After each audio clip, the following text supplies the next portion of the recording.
Ooh. Hey, yo, what's going on?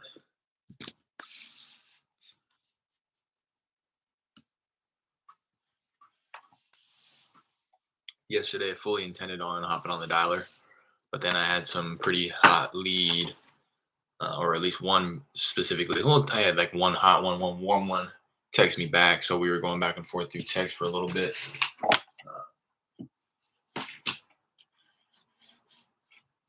I ended up hopping on the phone with one of the guys, the hotter one. We were so close in price. It was hard though. He's not like really motivated. He's been renting it out for 14 years. The tenant pays, good tenants. That specific tenant has been there for like 10 years or just about 10 years. Um, it's cash flowing. He doesn't rent it out for super high. He's kept their rent stable for the most part. So he knows there's opportunity there, but he kind of voiced in the beginning of the conversation that he really doesn't want to go in there and dump a bunch of money, although he does have the means to do it. Um, because again, the property's cash flowing. So if he really wanted to, as long as he's not desperate for that money, which I hope he's not, like banking on his tenants to pay his rent or anything like that or his mortgage. But I would imagine that it's just free money, right? It's just cash flowing property as long as it's covering the. Oh, he owns the property free and clear, so there's no mortgage that needs to be paid down or anything like that either. So he can easily just use the money from rent to make repairs here and there, so that he can end up getting more money for the property. Trying to sell him on the cash offer. I mean, he mentioned that he doesn't want to do that though. So, anyways, it's pretty fucking warm in here.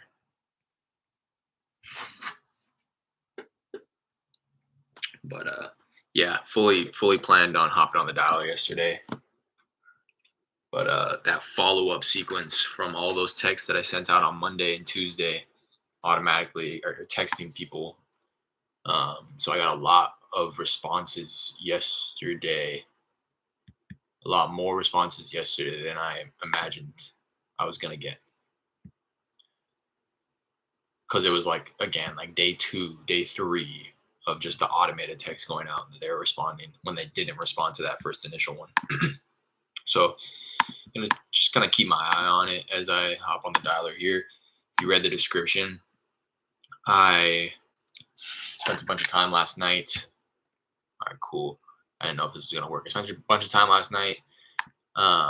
When I had switched dialers from Mojo, I switched from Mojo to CallTools probably like a month ago, and I uh, I had a bunch of data in there, right? Little did I know that it was going to ask me if I wanted to save all that data when I went to go cancel it, but I was paranoid. So before I canceled it, I went and I exported all my lists. I separated them on and saved them onto my computer between like, these are the people that I've contacted. These are the people who are my warm leads.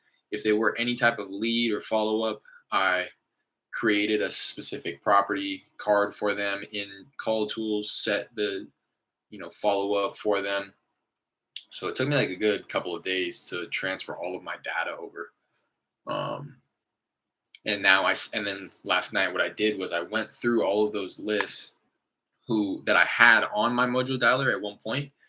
And those the list that I'm referring to are the lists that I had probably tried maybe at one point in time, maybe not. Some I hadn't gotten to all of those lists in my Mojo dialer.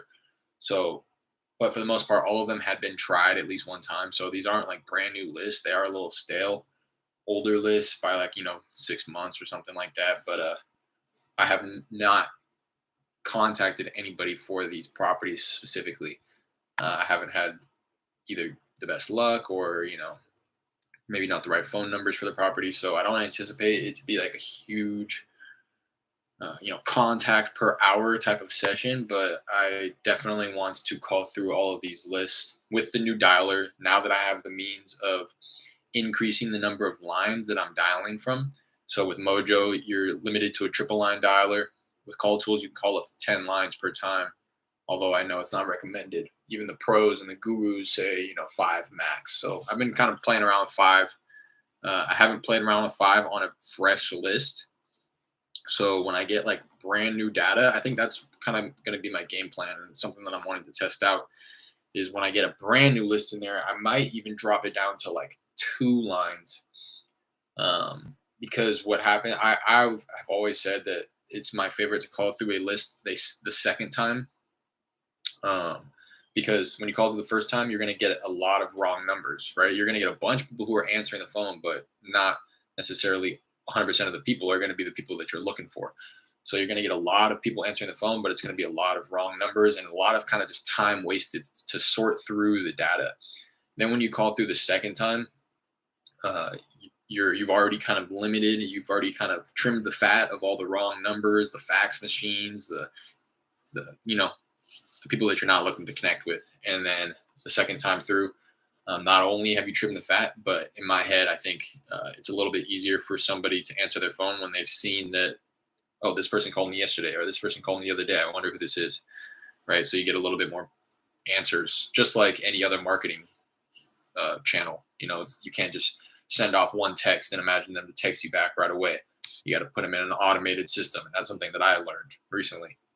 Same with direct mail. If you've ever, considered that or heard people talk about direct mail, they'll always say like, you got to send out on average 8 postcards per property for people to actually start recognizing you and being like, oh, this person sent me a lot of postcards. Like, let me give them a call and see what they're all about. I have thought about selling my property recently, but it takes up to that point, right?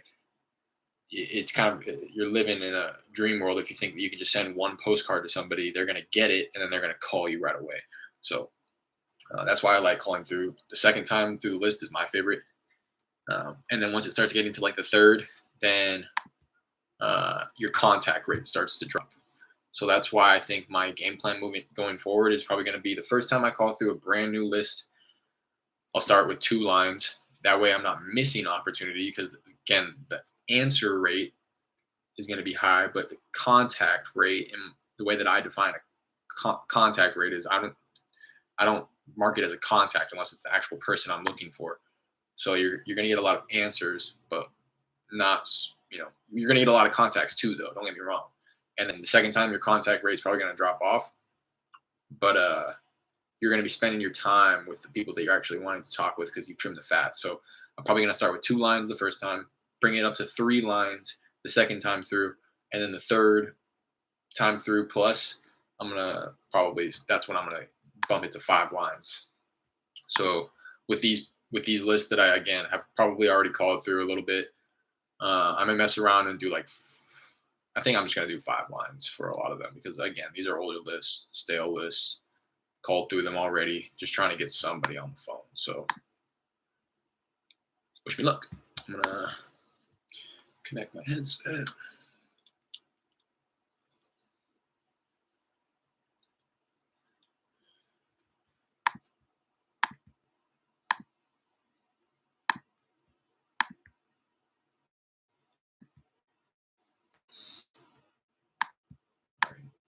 Check. I never know. To be quite honest, I'm not like really going crazy with the YouTube thing. I really just like hopping on here and documenting it as I'm doing it and talking with you guys as you guys kind of join in and ask some beginner like questions, because I'm actually able to help you out there. But I know that it's not the greatest content. You're not going to be able to hear what they're saying, and I was getting ready to say, I never know if when I put my headset on, if I'm actually talking through my headset or if I'm still using the mic in my computer. To me, I can hear myself talk now that I've connected it all and changed the input and output on my system preference. It sounds really nice to me because I can hear myself talk and I can hear the quality of the headset, but I just wonder if you guys could hear that too. There's a quick little list, vacants. Probably going to get a lot of hate on this one. Vacants are that kind of list. They're going to be getting called by everybody. So much so that there's like less than 100 people on this list, so it should only take me a second to call through, but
Hey, Christian. Hello? Hello, can you hear me?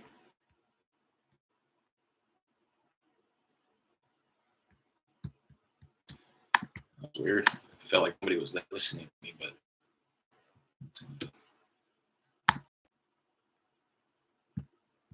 hey, Jose. Hey, Jose. Jose, how's it going? This is Derek. Sorry, I know this is a bit random here, but I was calling about a property I believe you own on Tidford Street.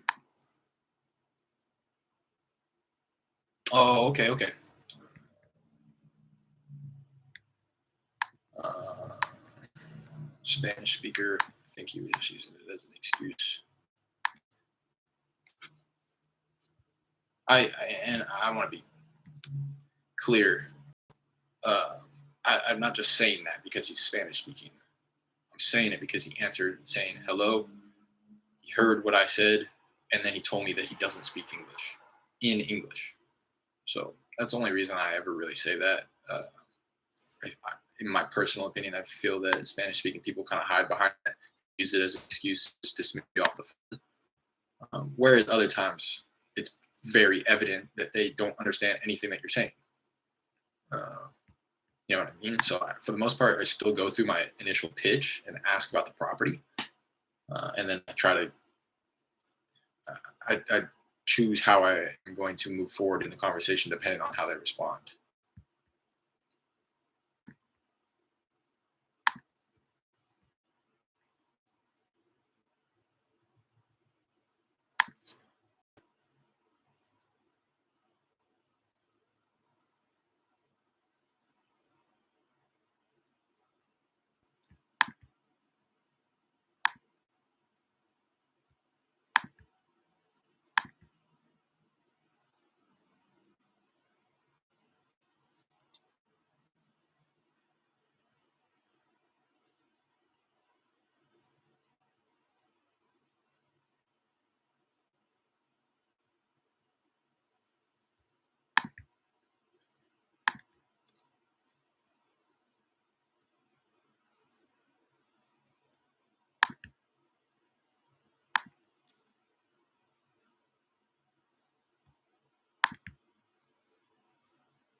Hopefully, this little fan I got going isn't too annoying.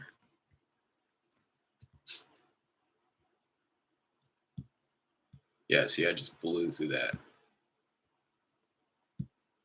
I'll be done with this list in like a minute.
All right. ran through that list pretty quick. Exit campaign. Get into this lien list from another county. Maybe I'll just go to this absentee list. This is where my second deal came from, off this list. Also having some text come through right now that I'm responding to. Nothing too crazy. I have no property at that address. Just try to respond saying, "Oh, okay, sorry about that." Hey, John. John, how's it going? This is Derek. Sorry, I know this is a bit random here, but I was calling about a property I believe you own on Durham Drive. Yeah, I just wanted to give you a quick call and wanted to see if you'd ever consider an offer on your property there. You ever considered selling? Oh, okay. I completely understand. While I have you, would you happen to have any other property or possibly like a piece of land you'd be interested in selling at the moment? Okay, okay. Well, I appreciate you taking the call, anyways. All right, have a good one.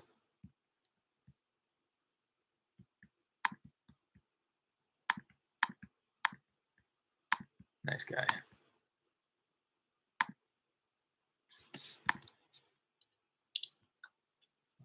But yeah, just gonna respond to that guy. Try to ask if he has any property. Sounds like a wrong number through this text. I have no property at that address. But I'm addressing him by his first name. So if it wasn't that person, I think they would say that I had the wrong number and not that they don't have property at that address. So I'm gonna see if they do have property at other addresses.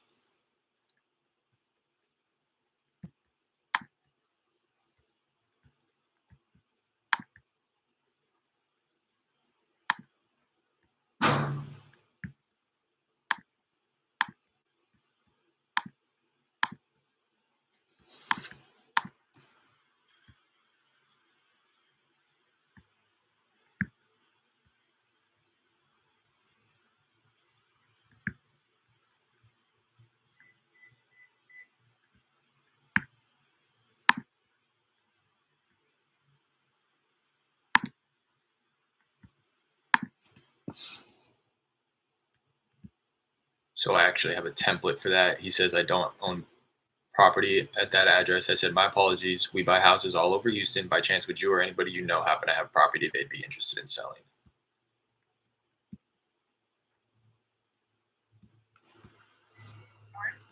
Hi, is this Miss Steinen? Hi there. Can you hear me?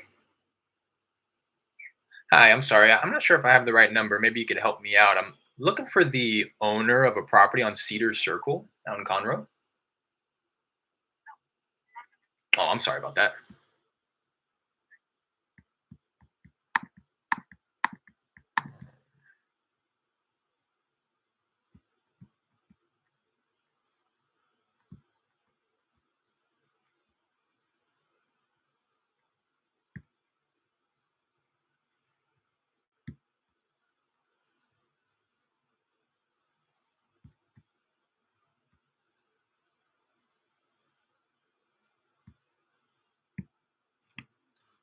Also, what Mojo will.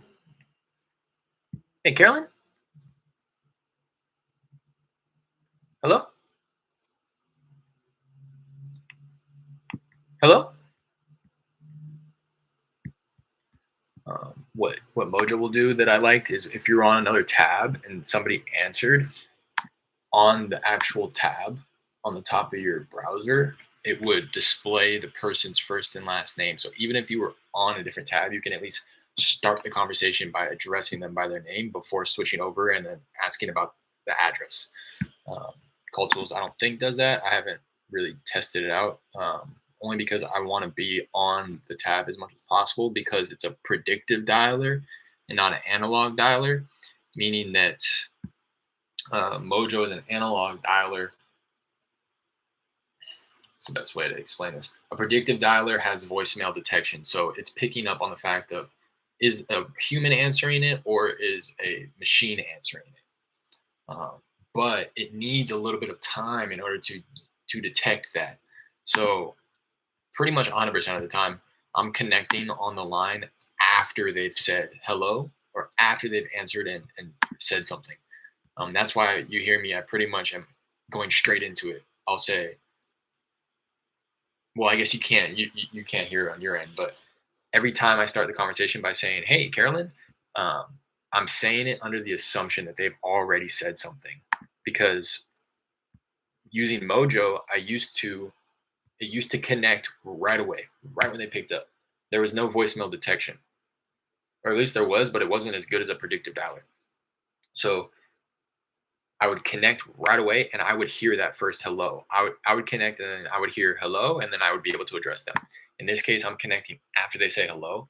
Um, so in the beginning, I was kind of waiting for them to say hello. I would connect, give it a second, let it breathe, and then they would hang up. And that happened enough for me to realize, oh, I'm connecting after they're even saying something. So uh, now I try to get into it right away. There's like a small window of time I found that it's like a second where you have to say something right when they answer because they've already been on the phone.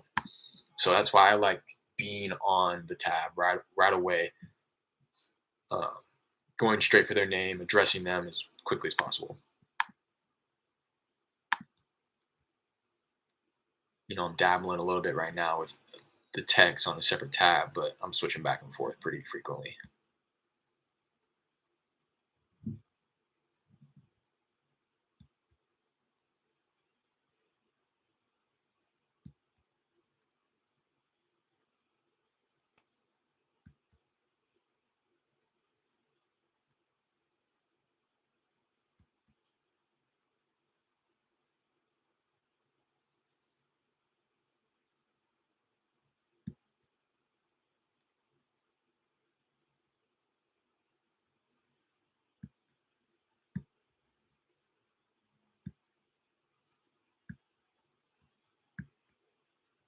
Yo, okay, bro, I want to see your screen. Dude, talk to me nice. What I'm doing on my screen is nothing too exciting right now. I am literally going through my individual texts to make sure that none of them kick back as an error. It would kick back as an error if I accidentally texted like a landline or the phone number on their end is disconnected.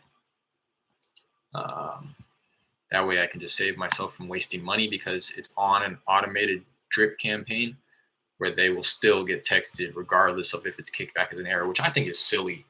Um, I think that's like the main update they need to fix on this is it should just stop because I guess there are some error codes where you can kind of like elect to continue marketing to them at your own discretion because some error codes are like the cell phone's turned off, right? So some people may see that and be like, oh well, I'll just keep sending them texts and hope to catch them when their phone is on.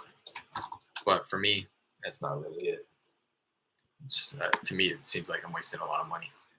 Although texts are super cheap, but still. Hey, yo, what up, J-Love?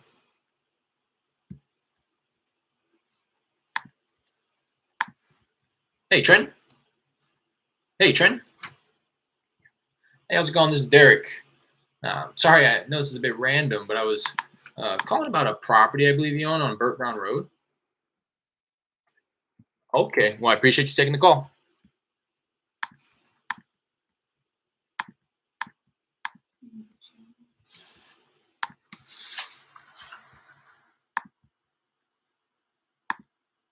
Do your thing.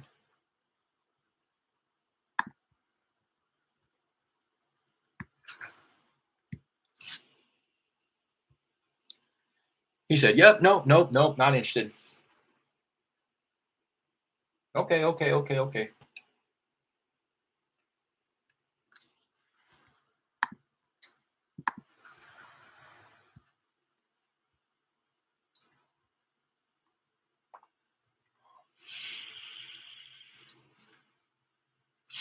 What are you up to?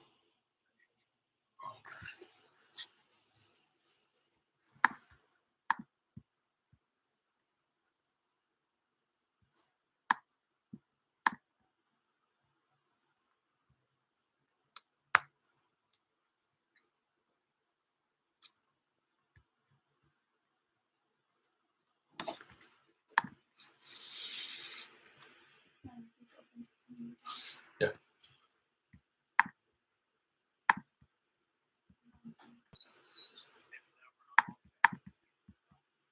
You say something else?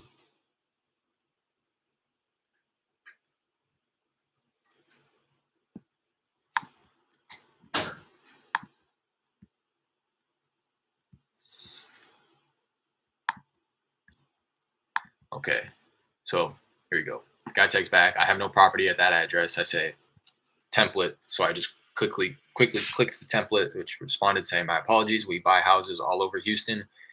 That word Houston is only saying Houston because that's where his property at, or at least the property address associated with his name here is. That's where it's at in that city. Whereas if it was in a different city, it would list that city name. By chance, would you or anybody you know happen to have property they'd be interested in selling? He said, "No, I don't live anywhere near Houston." So just gonna go ahead. Wrong number, but I'm gonna mark him not interested. I need to go in and switch all my stuff in the background of my texting. Um, I don't remember what I just got. I think I got a voicemail.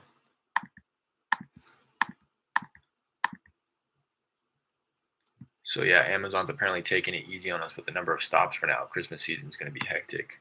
Okay. Do you see any difference in your pay though, J-Lep? Are they holding you back?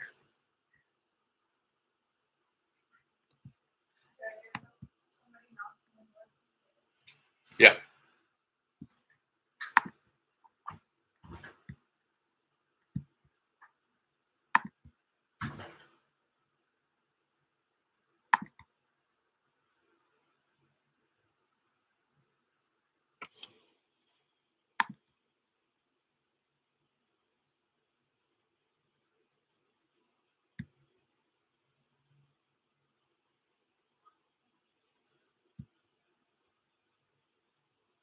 Hello? Hello?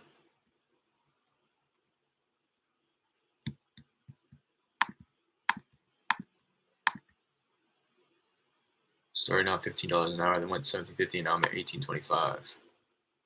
Okay. But like what you were talking about, you said they're worked for like 14 months, but you saying they're taking it easy on you, so you get paid per hour, not per delivery. So it doesn't really matter. It's probably sweet now that they're not giving you so many orders, huh? You still got to be like out in the truck though. That's pretty annoying. Well, I guess it's not that bad. You can sit there, hop on this live, feel.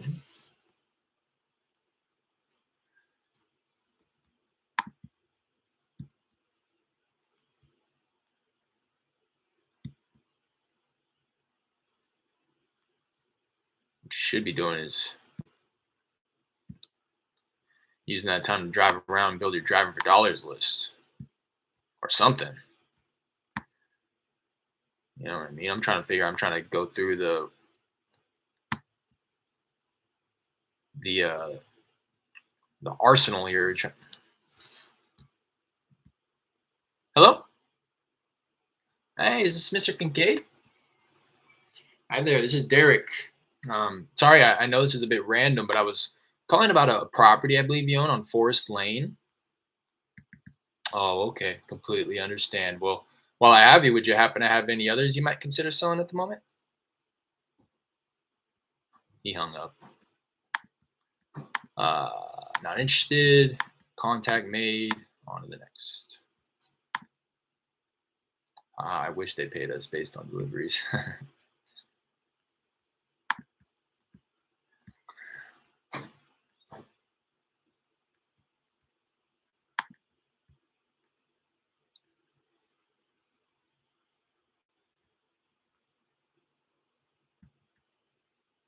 Yeah, and I was just saying this a second ago that what I don't like about CallTools is on Mojo. I'm gonna say it again. On Mojo, if you were on a different tab and somebody picked up the phone, it would display Well, one, it would have the little blinking red dot, so you know you were live with somebody, and it would display their first and last name on the tab on the top of your browser. So you can at least, I could be on a separate tab. I could look up, Jesus, I could look up and I could at least start the conversation by addressing them by their name. Hey, first name that I see here on the tab, and then go to the tab and then wait for them to respond and then have the address in front of me at that point so that I can address them, you know, make my pitch about the property. But with CallTools, it doesn't display the name. It does display the little blinking red light. It doesn't really do much for me because it also beeps in my headset when somebody picks up the phone. Um, so that's enough for me. Like the blinking red light, I guess it's good if I'm like talking out loud on the stream like I am right now. But what it doesn't do is it doesn't display the name. So I literally have to be sitting in the tab. I can't multitask. If I wanted to multitask, I'm sacrificing some contacts because, um, again, with CallTools, it is a predictive dialer. So it is predicting whether or not it's a human or a machine that's answered the phone call. And if it's a machine, it's not going to patch me through at all, or at least it's going to patch me through way less than a non-predictive dialer. And if it's a human, then it'll patch me through. But it takes a few seconds to determine if it's a human or a machine. So by the time it patches me through to a human, that human has already picked up the phone and said hello. I pretty much never hear them say hello when they first pick up the phone. So I'm always jumping right into it. So those like 1 to 2 seconds where I'm having to stop what I'm doing, go to the tab, kind of scan the page to find the name. It's like precious time, to be honest.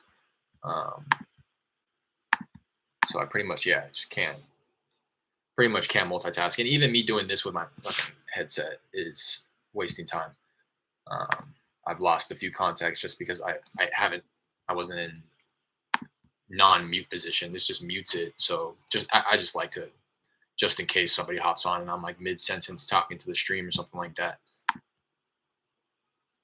I wish that, but yes, I have your video on Bluetooth. I never turn on, oh, okay, but I never turn off my van. I just pause and press play. Feel that. Appreciate you, man. Better be careful. You don't want to get the company van stolen.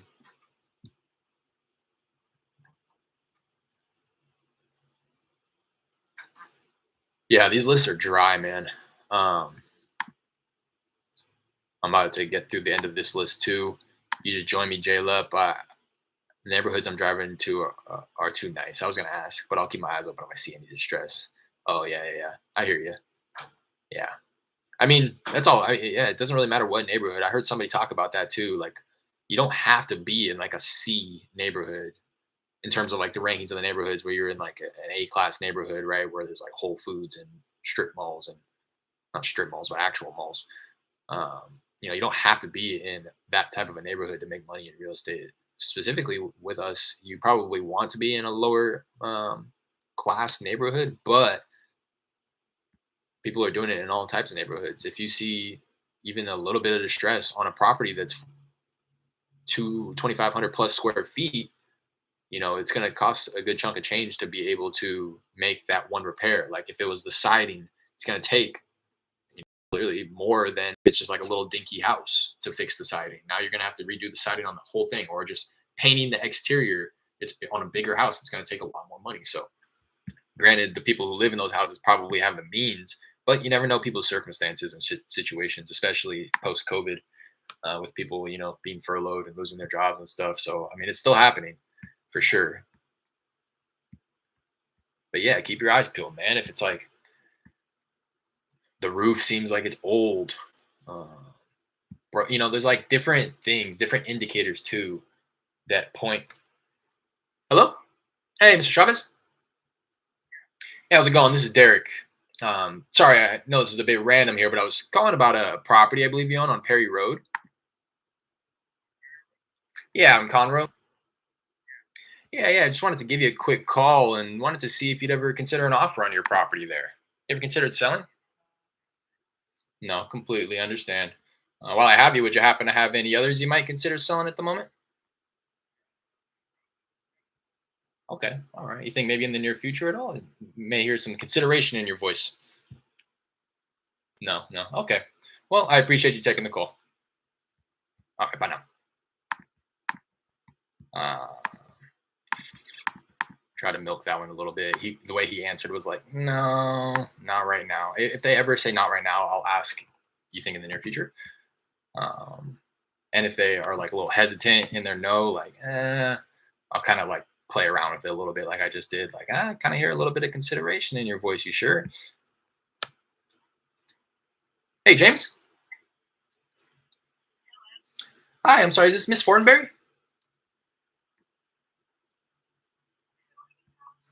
Hi, hi, my name is Derek. I'm sorry. I'm not sure if I have the right number here. Hopefully, you can help me out. I was looking for the owner of a property on North Thompson Street.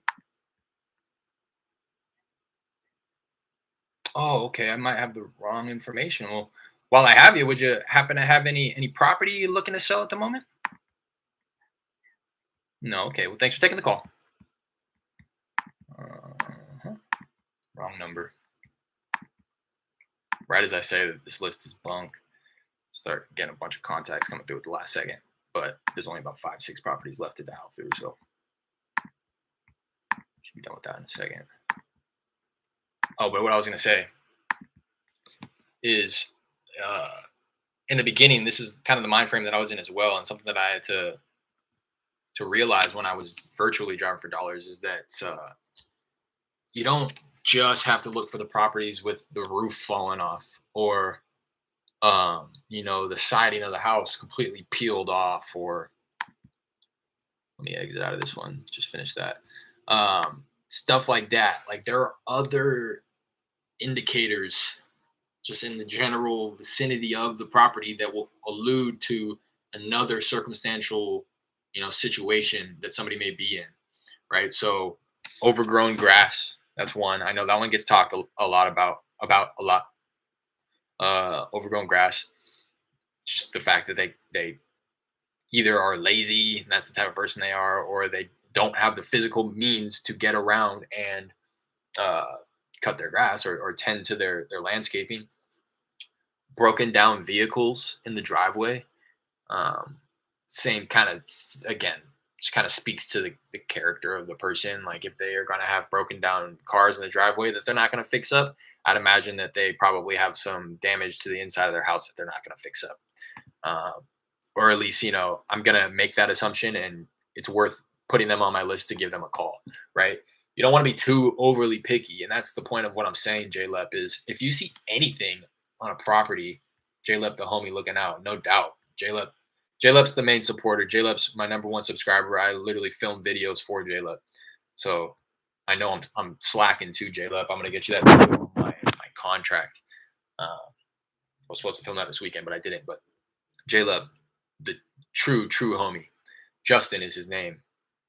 But yeah, there's other things. There's other things you can look for, and I say that because in those kind of nicer neighborhoods, that's probably what you're going to be looking for. You're not going to drive around and you're not going to see properties with roofs falling off. You're not going to see properties with, you know, boarded up windows. Whereas if you were in another type of neighborhood, like that's the type of properties that I'm seeing. Those are the type of properties that I'm calling on: boarded up windows, holes in the roof, blue tarps on the roof, um, you know, siding completely falling off the property, all that stuff. But in those nicer neighborhoods, you might see overflowed mailboxes. That could speak to the fact that the property may be vacant. Nobody is regularly collecting the mail from the mailbox. Overgrown grass, uh, vehicles in the driveway, or what you can do a lot of the times, and this is something I do virtually that you'll probably have more success with doing it in person, is just taking a little peek in the backyard. If you can see down the driveway and you can see into the backyard and take a peek, a lot of times you'll see that people have all types of shit in their backyard, junk, trash. And again, it's not I'm not judging anybody. I'm not saying like, oh, if they're gonna let I mean, that's pretty much is what I'm saying though. Like if they're gonna let their backyard get in that type of condition, I can only imagine what the inside of their house looks like. That's pretty much the thought process that I'm going through when I'm determining whether or not I want to add a property to my driving for dollars list. Is I'm looking at the outside, I'm using all the context clues to then make some type of guess as to what the inside of the property looks like, right? So if they're going to let this happen to the outside of the property, I can only imagine what the inside of the property is going to look like. I'm going to assume that they're going to treat it the same way. So I'm going to add them to my list and I'm going to give them a call. Jason, that's what I said. Jason, that's what I said. That's literally what I said. Jason is his name. And thanks. I'll look out for those. You starting to get a hang of your text blasting campaign? Yeah, yeah, I'm getting a hold of it. No doubt. I've been over the past 3 days. I've had like one solid lead, one solid conversation that has developed from my texting. Um, what am I trying to say? I mean, that's pretty much it. I've gotten 3 people on the phone through texting.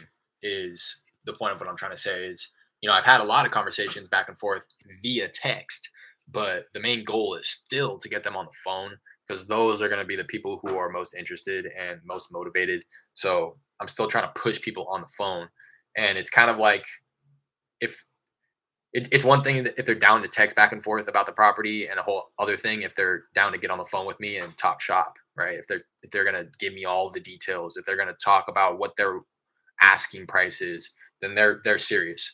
And I've had about one conversation over the past since the beginning of the week, like pretty much Monday, Tuesday, Wednesday. I've had like one of the text conversations develop to the point where we actually get on the phone and we talk numbers. Yesterday, I had the hottest lead through my text. I'm pretty much saying that every day now. But yesterday, for sure, by far, hottest lead through text. He's owned the property. I have the notes here. He's owned the property for uh, like 20 plus years or something like that. He's been renting it out for 14. The tenant that's in there now has been there for almost 10 years. Um, it pretty much needs a full remodel, old roof. A tree fell on the house a while back. So he patched it up, but he hasn't replaced the roof. Roof's, he says, about 28 years old. He was speaking like he he was speaking like, oh yeah, I've never had a problem with the roof. It's 28 years old and it hasn't leaked once. And he was trying to like sell me on the like stability or like the strength of the roof. But all I'm hearing is that roof needs to go. It's almost 30 years old. But central AC needs to be replaced. He said that there's no flooding. I would probably guess that he's lying. This area, it's a lot of flooding. You would get lucky, lucky, lucky, lucky to own a property in this area where it has not flooded. This is literally in the floodplain. Like you hear about hurricanes passing through Houston. This is where the houses get affected. Um, but yeah, I I wasn't the strongest negotiator yesterday. I opened up with an offer range of I think 50 to 75. I ended up going upwards of 85. That's where I ended. He said 130 at one point. He also said that he had another investor offer him 100,000, but that they were gonna get back to him in 30 days. And this is the first time where I like really got real with somebody, and this is how I want to start acting on the phone. I think it's one thing to be kind of like, "Hey, this is Derek. Hey," when I'm cold calling them for the first time, like because I want to make a good first impression. I don't want to be like, "Hey, hello, hey, this is Derek. You want to sell your house?" Like you do have to be upbeat for the most part on a cold call, initial cold call. But as the conversation started to unfold with this guy, he was talking to me like a regular person, and I started talking to him like this.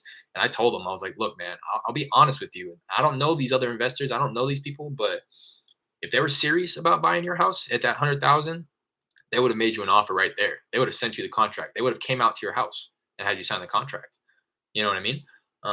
So again, based on what you're telling me, based on the fact that they made you $100,000 offer, but that they needed 30 days for something to get approval, or it just doesn't sound right to me. If they were serious about that offer, they would have stood firm on that offer and honored that offer right when they made it.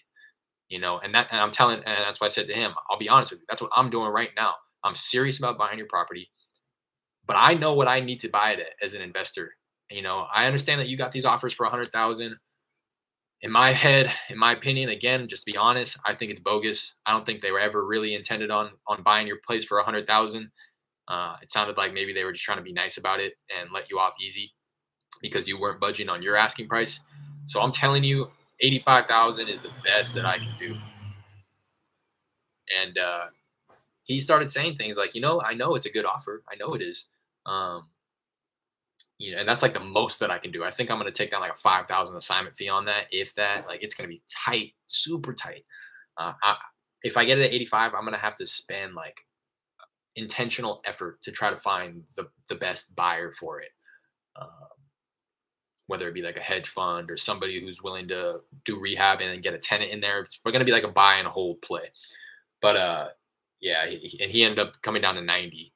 So I was at 85, he was at 90. Right at the end, I was like, you know what? And I threw out the closing costs. This is something that I'm getting from my coach right now. A lot of the wholesalers nowadays are throwing out all the benefits all at once. What Jordan Belfort would refer to this as the Wolf of Wall Street. He calls it blowing your load. And that's what people do. And that's what I did for the longest time because that's what people are teaching to beginner wholesalers. They teach you get on the phone, say if they are interested in an offer, let them know, okay, we can pay cash, we can buy it as is, we can cover all the closing costs, we won't charge any commissions, so for an offer like that, what would you take? That's exactly the script that I was using. I won't say whose script that is, but if you're in the wholesaling industry, you know whose script that is. But it's not, and not to say you can't get deals that way. If you do it at volume and you do it at scale and you talk to enough people like that, then you're going to get deals. But it's not necessary. You blew your load. Whereas you could have withheld all of those benefits to the end of the negotiation because now they're not expecting that stuff. So that's what I did yesterday. And that was like really the first time where I did it is I did not mention closing costs at all throughout the conversation. And then at the very end, when he was at 90,000 and I was at 85,000, I was telling him, 85,000 is the absolute best that we can do. But I'll tell you what, how does this sound? I'll be at 85,000 and I can see, I'm not saying that this is something that we can do, but if I can get approval on this, I think, we might be able to do this where we can cover the closing costs, and make it seem as if you're coming up with this idea out of thin air. Like, well, you know what I mean? But really I had it in my back pocket the whole time. So if I was at 85 and I covered your closing costs, which would probably be like around $1,000 or $2 on this one, it's probably gonna be like 1,000 tops. But is that something? If not, it would have to come out of your end, and you'd be walking away with less anyways. So I mean, is that something? So he's talking with his wife today. He said he's gonna give me a call back, but I don't get callbacks on the number. He would be calling me back on the number that I texted him from, and that number that I use is just strictly a caller ID that I text outgoing. If he calls back, he has the option to leave me a voicemail, but it's not that kind of number. So I plan on giving him a call tomorrow to try to just get that closed, get that locked up. That one's a deal right there. Again, it's tight, but he wants to sell, and I hate to say this, I really do, but he seems like the kind of guy where he would be open to revisiting the price. If I walked to the property and I pointed out the fact that this is going to need to be a full rehab, only because and I say that, I don't say that like that was my intention the whole time, was to lock this up at a high price and then renegotiate with him later. But as a virtual wholesaler specifically, I have to take everything that he says on face value. So the way that he's talking about the condition, he is alluding to the fact that it is not a full gut remodel. Whereas in the back of my head, I'm pretty much under the assumption that it is, because again, he's talking, oh well, this has lasted me so long. It's so good. It's so, it's been so many years and I've never run into any issues. To him, that's like a selling point, but to me, that's just more of a reason where I can't pay him as much. So I do think that even if I went upwards of 90, I could probably find a buyer for like something north of 90. It would be really tight again, but I honestly feel like he's the type of guy that would be open for a renegotiation, just because he bullshitted me, and he is bullshitting me. That's something that I took from David Dodge. He says that. He says, look, if they're going to tell you that the property's perfect over the phone, and it is in your business model to get these contracts locked up over the phone, then take what they say for the truth. Like, you can be as conservative as you want, but if they're going to tell you that everything's in perfect condition, assume that everything's in perfect condition, and then go out there, and when it's not in perfect condition, say, hey, this is not what you explained, we're going to need it to be at this price. More likely than not, they'll probably be agreeable because they know that they lied to you. So it just depends on how you want to play it, how you want to allocate your time and your resources, because you can either be conservative and assume that they're lying when you're on the phone and make them a lower offer than what they're asking for that will likely get rejected. So that's kind of wasting your time there. or you can lock it up at the price that they want because they're lying to you about the condition, waste your time and resources to go out to the property to check it out and then renegotiate it just to them for them to not agree to that. You know what I mean? So it's give and take. So right now I'm just simply I am being conservative in how I'm running my numbers and my max allowable offers. I am not taking everything that they say on its face, but at the same time I kind of am. Uh, like when the deals are close enough, like we're literally $5,000 apart. I would be surprised if I didn't get this contract. Um, well, I wouldn't be surprised to be honest, because that's just how it goes. But you know what I mean. All right, let me call it through. For Wayne County. So this is an absentee owned list, but the owners either they live at least out of the county, if not out of state. So it's a little motivation there. That's the motivating factor in this list is the fact that they own this property that they do not live in. So they're either renting it out or it's vacant. Hello? Hi, this is Derek. Sorry, I'm not sure if I have the right number here. I'm hoping that you can help me out. I was looking for the owner of a property on Dew Point Lane.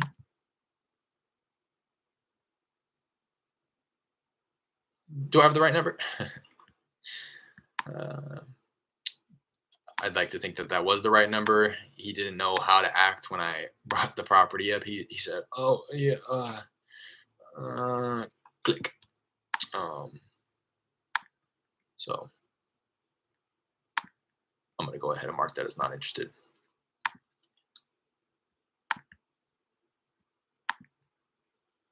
Hopefully that makes sense though, Justin. I mean Jason. Just kidding, Jason. I know. Just kidding.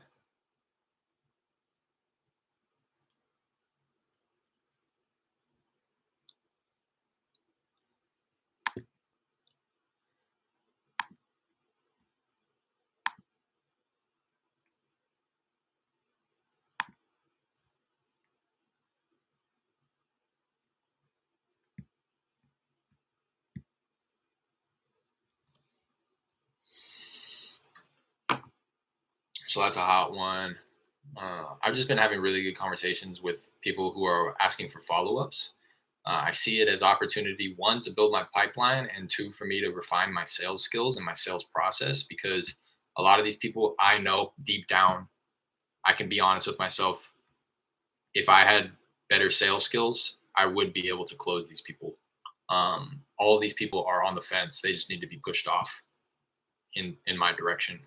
You know what I mean? Uh, that's what it comes down to. All these people are condition is poor.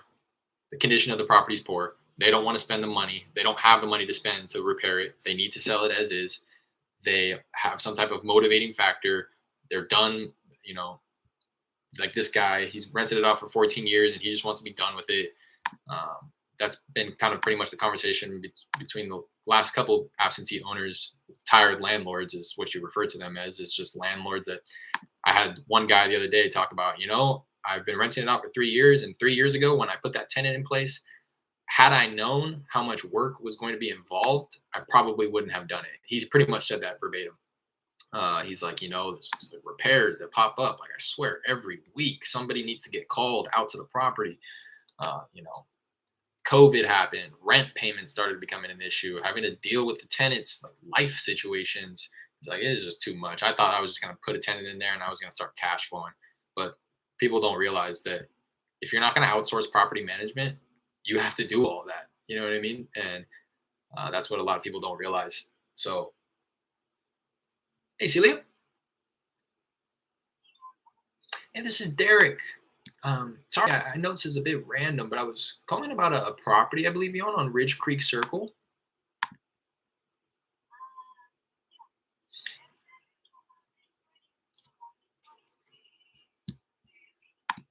220, you said? 230. And that's on Ridge Creek Circle, you said? Okay. All right. Do you mind me asking why 230? You mind me asking why 230? Is there a specific reason why you'd be at that number?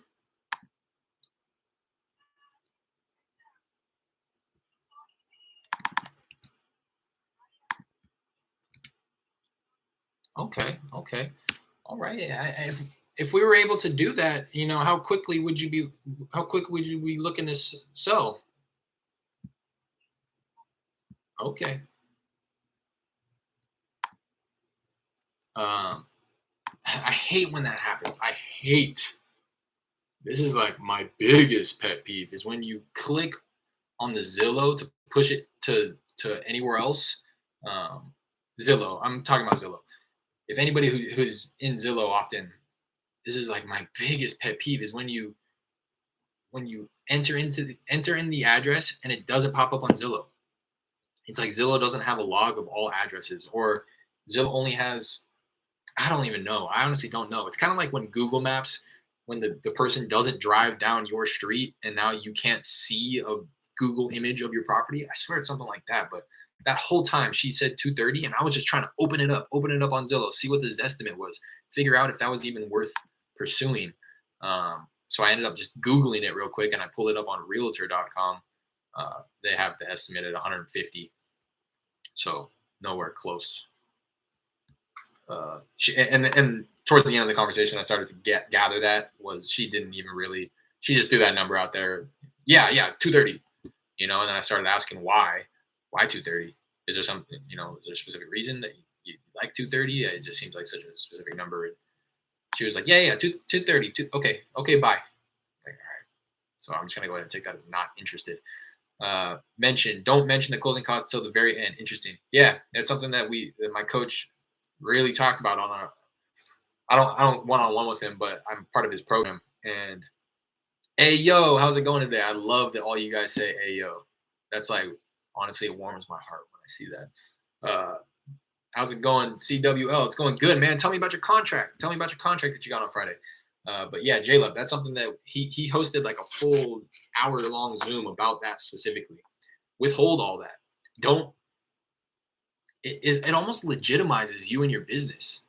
I swear, like it almost legitimizes it because every wholesaler nowadays is getting on the phone and they're saying, we can pay cash, we can cover closing costs, we won't charge commissions, we'll buy it as is, and they just start, and then the sellers are like, whoa, whoa, whoa, like you are desperate. You know what I mean? Whereas if you call them and they're like, hey, like, have you thought about selling? Yeah, I thought about it. Oh, tell me about it. Like, why have you thought about it? Tell me about the condition. What's it looking like? Maybe we can come to an agreement here. And then only once you start talking money, you'll say, or what I've been doing lately is I don't even say that I'll buy it as is until they start talking about how poor the condition is and how much they don't want to deal with making the repairs. That's what happened last conversation. The guy was like, like I could probably put $30,000 into it and make all the necessary repairs and then get top dollar for it on market. And to that I say, why don't you? That's something else that you got to be willing to do. Wholesalers, new wholesalers. I was there. I'm still improving on this every phone call, but you can't be afraid to lose the deal. You got to use the pullback method. Well, why don't you just go list it on market? You'll get more money that way. You should make the repairs. You should dump 30,000 into the property and then go make the repairs and then sell it on the open market. You're going to get more money that way. Be honest with them. Why haven't you done that? Start digging a little deeper. So yesterday, and this is what I'm getting at is I don't even mention my ability to buy it in as is condition until they start complaining about how they don't want to make the repairs. So this guy was like, I mean, I could do that. And I was like, why don't you do that? And he says, I mean, I really just don't want to deal with that. You know what I mean? Like I could do that, 30,000, no big deal to me, but like I don't want to have to spend months making the repairs, this, that, and the third. And as a response to that, I say, well, what if I could buy it in its as is condition? You don't have to make those repairs. So now it's like I'm solving his problem, not just getting on the phone and spewing off all these benefits that everybody else is spewing off right when you get on the phone.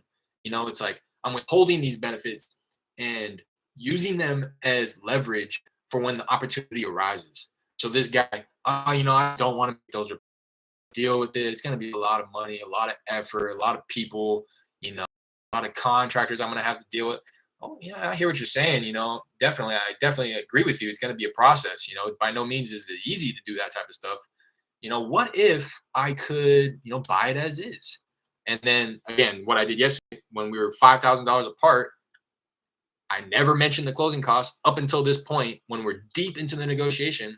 And now I'm just wanting to, it's kind of like, let's meet in the middle, right? It's like, well, you're at 90, I'm at 85. What if I could, cover the closing costs? What if I can come in and that would probably be about $1,000 at this price point that would come out of your end. Typically the sellers are paying the closing costs here, but what if I could cover that? You know what I mean? And again, using it as leverage and not just blurting it all out in the beginning, not thinking that that's what everybody else is doing.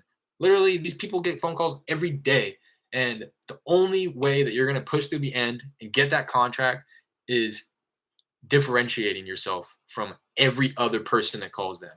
That's literally the only thing. How can you stand out?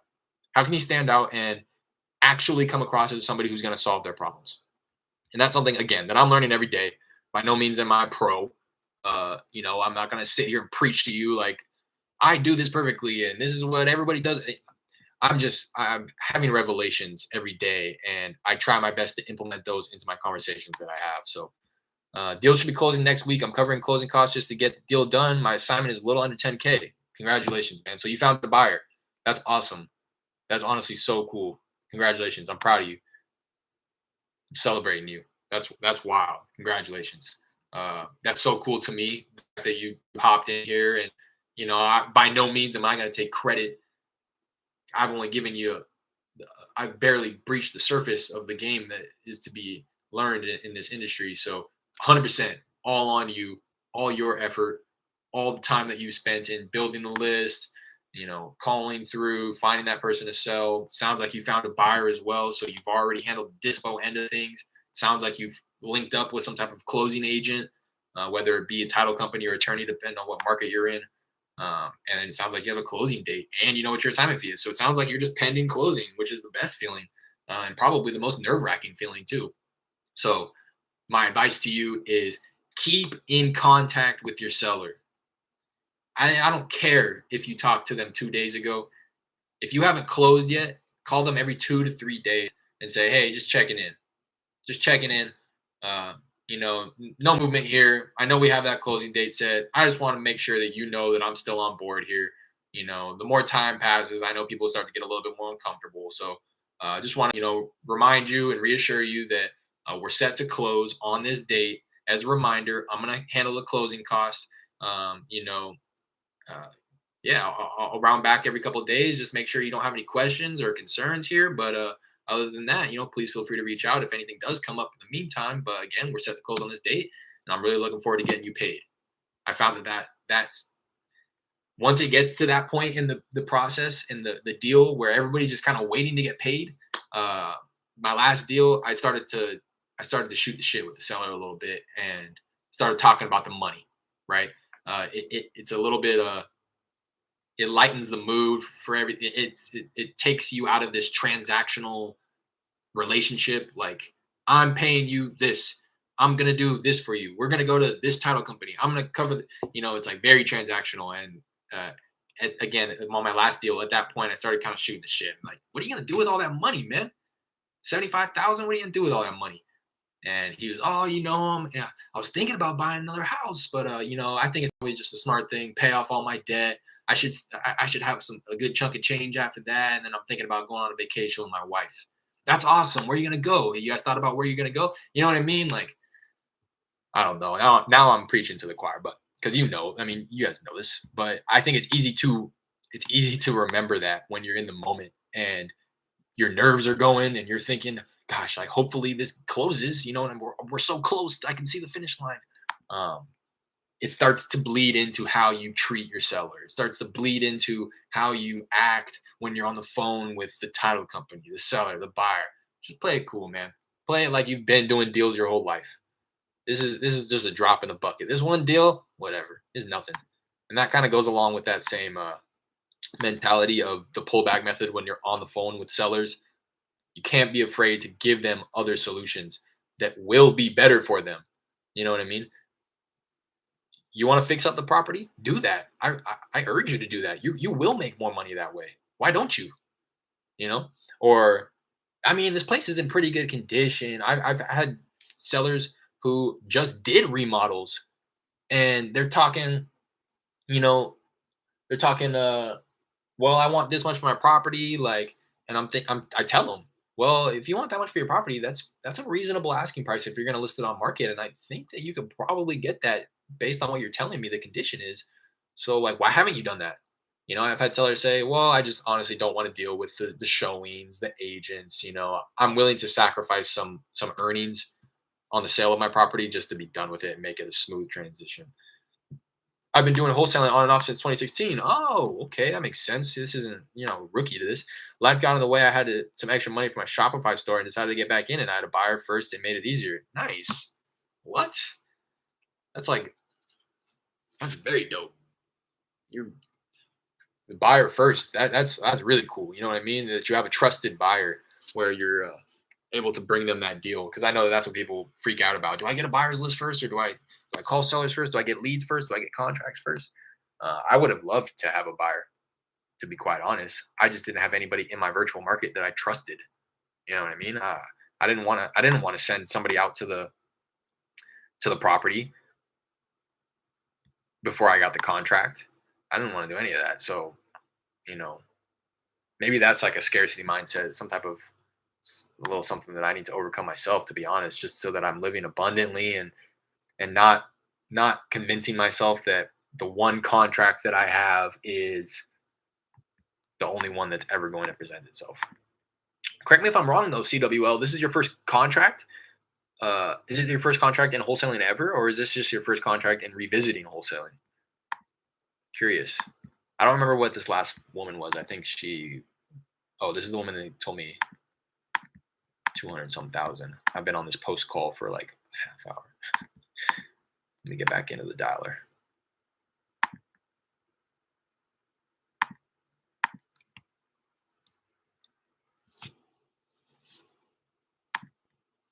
Appreciate you guys tapping in. If you are in here right now and you haven't already, hit that like button. I would greatly appreciate it. And if you're in here and you haven't subscribed yet, I don't imagine anybody being in here that's not subscribed, because you guys are avid, diehard supporters. So, but if you're not, if you haven't subscribed already, do me a favor and hit the subscribe button as well.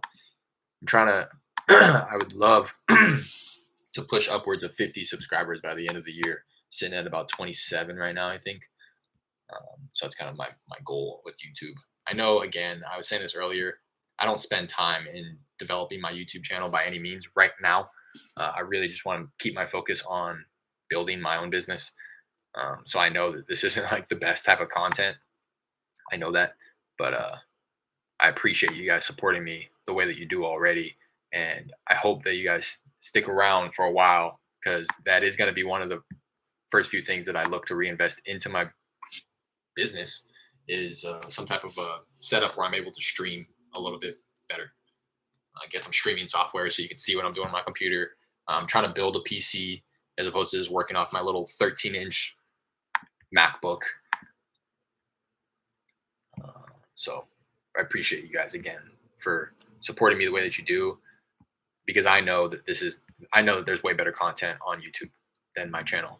But I'm hoping that I'm offering some type of intimate feel here. That's like my goal really is. I know with those bigger YouTube channels, it's cool looking content. It's great content. They're much more experienced than I am, but I'm hoping that I'm able to offer like a little bit more one-on-one type of vibe here. First deal to actually close. I've had deals under contract, but they failed to close based off me not having a buyer or enough money.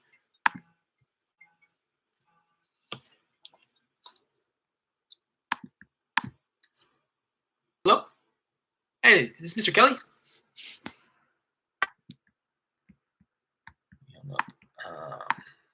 But you could tell that he was on the phone. That's what I'm talking about. He was on the phone waiting for me to say something, and I wasn't saying anything.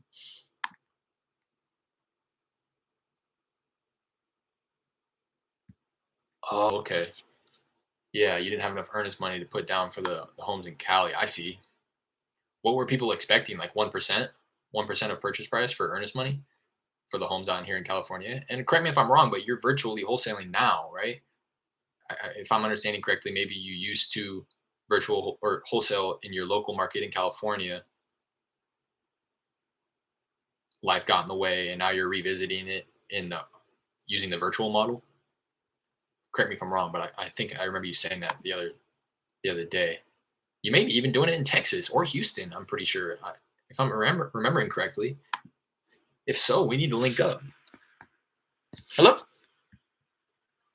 hi, is Miss Clinton? Oh, I'm sorry about that.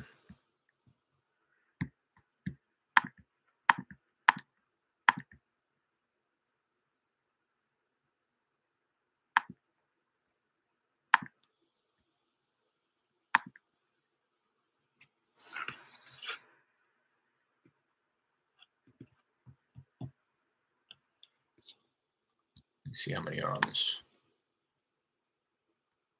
Okay, I'm about to blow through the end of this list too. These lists, I don't know if anybody was here. Okay. Hey, Ruth. Hello. Hello. I don't know if anybody was here earlier.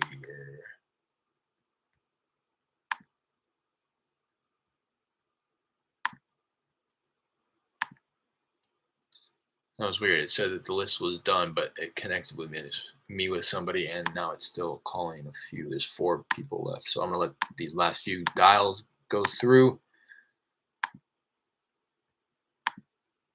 And yeah, I don't know if anybody was here earlier to know, but these lists that I'm calling through right now are just recycled. They were from my old dialer. I just didn't want to trash them, right? Because they may want to sell at one point, right? So these are just all the lists from Mojo Dialer, my old dialer that I imported into my new dialer, CallTools, that I had never contacted before. They're lists that I've called before, but I've never gotten a hold of the actual property owner on these properties before, which is why the contact rate is so low on these. But I now have the ability to kick up the number of lines that I'm dialing from to 5, and that's what I'm calling on right now is 5. So today I'm more so just like blowing through these lists to see if I can get anybody on the phone. I've gotten a few property owners on the phone, but I'm really still just like blowing through them, figuring out if I need to skip trace a new driver for dollars list. I have about 400 to 500 properties ready to be skip traced that I built virtually driving for dollars. Again, if you haven't kind of tapped into my channel, I have a little mini series to show you how I build my driving for dollars list virtually using Google Maps. So go check that out if you're interested. And that's my process. Virtual driving for dollars, just literally driving down the streets on Google Maps every morning.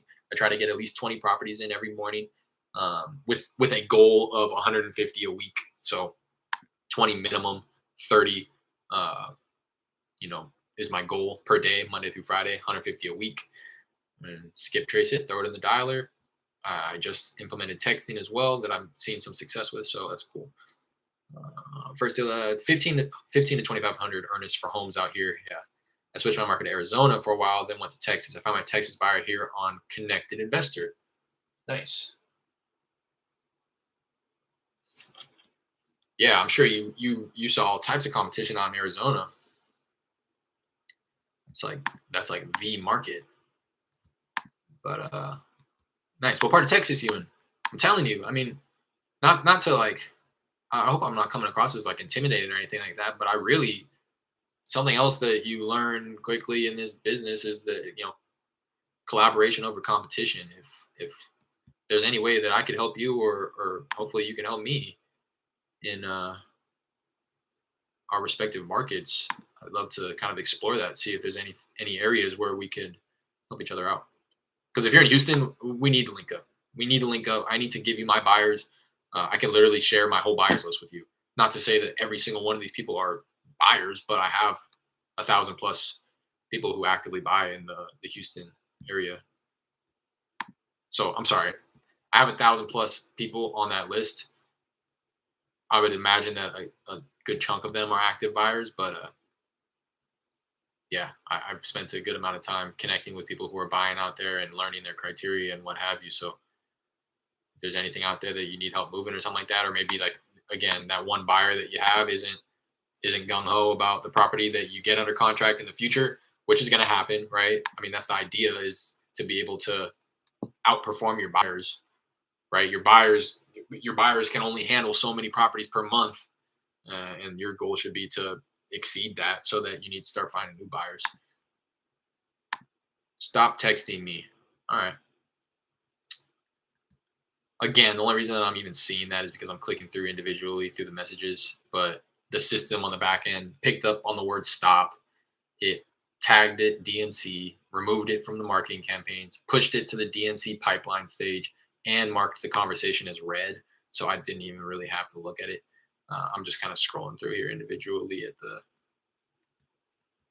texts that were sent out today.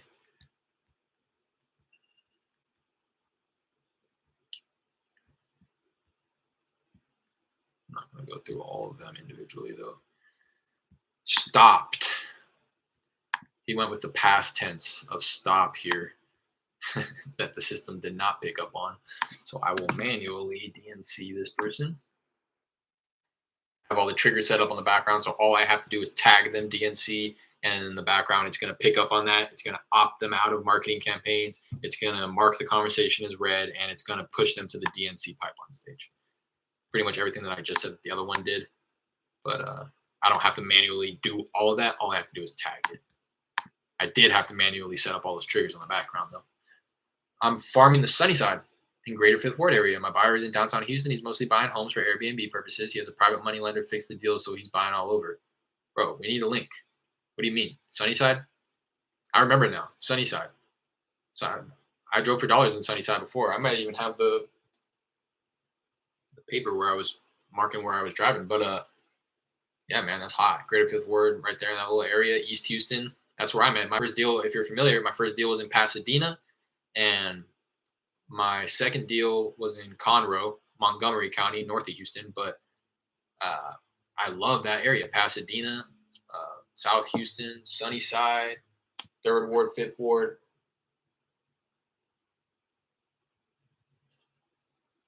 Okay, so this is, I just got a response through text. This is somebody that I'm going to want to try to dig a little deeper. This guy said, I just lost my job. I will be, it's loading up, sorry. I will be returning to my house soon. It will not be for sale. Okay. I'm so sorry to hear that. But I just lost my job. I'm trying to understand what he's saying. I just lost my job. I will be returning to my house soon. It will not be for sale. Okay. I'm so sorry to hear that.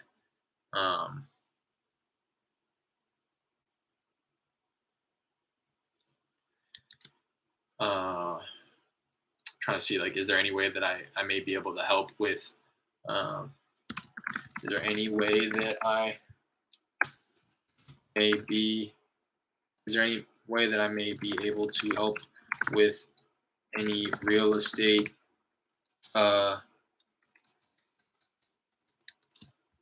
any of your real estate needs while, when you make that transition? Trying to figure out if he does he own two. The way he's talking about it, I think he owns two properties. He's leasing one. He's getting ready to move back into this property probably because it's paid off because he just lost his job. I'm curious to know what's going to happen with that other property that he lives in now. He said, I just lost my job. I'll be returning to my house soon. Maybe he leases this place that he's living in now. I don't know. Okay, I'm sorry to hear that. Is there any way that I may be able to help with any of your real estate needs when you make that transition? Okay, this guy wasn't nice about it. I'm not going to even read what he said.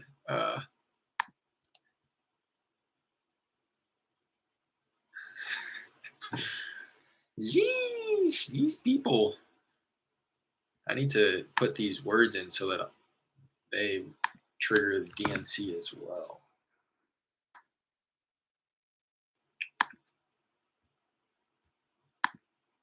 But CW, I've been putting my email here. I by no means do I want to, like, don't email me. Don't contact me for real estate or wholesaling. Don't, if you don't want to. I'm a firm advocate of collaboration over competition. There's only more money to be made that way. So if you're wanting to link up to some degree, or maybe you have some I'm just so curious what you sound like, CWO. I don't know. Like, are you a killer on the phones? You know what I mean? Like, you got that contract virtually. You must be. So, I don't know what it is. Do you need help with dispo? I would imagine that that's probably what it's going to be for you because, again, if that one buyer doesn't like your next property that you get under contract, you just you limit yourself. You know what I mean? And you kind of keep your fingers crossed that that one buyer is going to be your buyer for every property you get under contract. But I'm finding every day that some buyers are like, I had one buyer was like, oh no, I don't want to buy this because it was built before whatever year you have to disclose the like asbestos or the lead paint. You know what I mean? Like he's that specific of a buyer where that has to be part that's part of his criteria. The property has to be built after this year. Whereas other people are like, I don't give a fuck. Like I'm down to put that little disclosure in the you know what I mean? In the seller's disclosure statement, I'm down to say that it was built pre whatever and that there's a possibility of lead based paint. You know what I mean? Like to some people, it's like whatever, but to other people, they're like, oh no, I don't even want to touch it. I don't even want to touch it. It's gonna make it so much harder for me to sell. Some guy was telling me that, and I was like, I don't think so, but to each their own. Like if that's how you invest, that's how you invest. And who am I to tell you that that's not the right way? So there's going to be different buyers for different situations, different properties, different buyers for different properties. If it's like a buy and hold play and there's really no work that needs to be done to it, you're not going to be going after the fix and flipper who's doing multiple projects a month because they have the bandwidth to do all these repairs. It just doesn't fit their business model. That's the most common response that I get from buyers when I had my contracts or but the two that I closed at least because those were my best deals. Obviously, I had it at a good enough price. But that's the most common thing that I hear is, this is a good deal. It just doesn't fit my business model. This is how I invest. You know, so I know that happens. Called through this drive for dollars list. Really haven't run contacts up at all today, but that wasn't really my goal here today. My goal was just to determine whether or not these lists were worth calling through a second time after today. Hey there. I'm sorry, I'm not sure if I have the right number here. I'm hoping that you could help me out. I'm looking for the owner of a property on Armour Avenue. Yeah, I was looking for the owner of a property on Armour Avenue. Do I have the right number here? I'm looking for, I might pronounce this incorrectly, Mr. or Mrs. De La Fuente. Oh, okay. Gotcha. I might have the wrong information here. I'm sorry about that. All right. Thanks for taking the call. That was weird. She said that's the neighbors. That's the first time I got that. I was gonna try to ask if she had property for sale, but she was not happy to speak with me.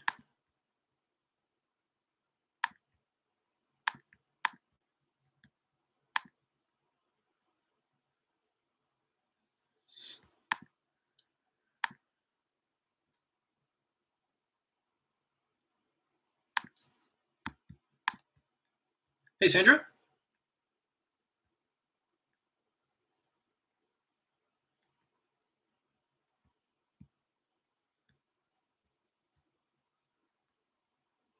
Hey, Sandra. Sandra, how's it going? This is Derek. Sorry, I know this is a bit random here, but I was calling about a property I believe you own on West Harris Avenue.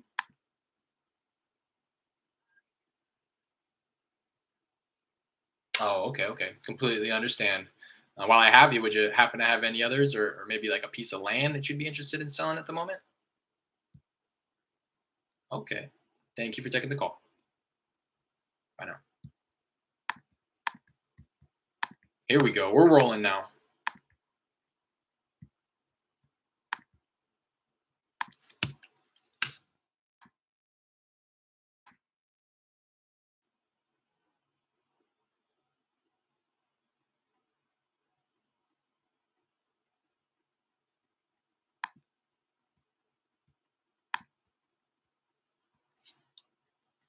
I'm running Google ads to my website. I have sellers fill out forms before I talk to them. Makes the call smoother for sure. I'm still building my buyers list from PropStream, but we definitely got to link up. Definitely, I'm telling you, that's hella cool. Honestly, I would do that if I had the means to do it, the money to back that marketing effort. Hello? Hey, Miss Lopez. Hey, this is Derek. Sorry, I know this is a bit random, but I was calling about a property I believe you own on Natchez Avenue. Hello? Uh, Not interested. Again, I will mark those people not interested. It's pretty clear to me that they understood what I was saying and they waited to hang up until I mentioned the property. I'm not going to call it back. I know people will. I know that's very common actually to call those type of people back and say, "Hey, sorry, I think we got disconnected." I think that's just a waste of my time. I'll do it sometimes if it seems appropriate, but in that specific situation, uh, that is pretty common. It's just clear to me that they hung up once I mentioned the property. So, and they had already confirmed that it was the person I was looking for. Hey, Miss Lopez. Yes. Who is this? Hey, this is Derek. I was calling about this property. Click. It's like, okay. But yeah, that's awesome. CWL in terms of Google Ads. That's dope. That's like I'm pretty proficient. I'm not proficient, but I'm pretty good at Google Ads. I run Google Ads for my girl's website. She has a subscription based like exercise membership program.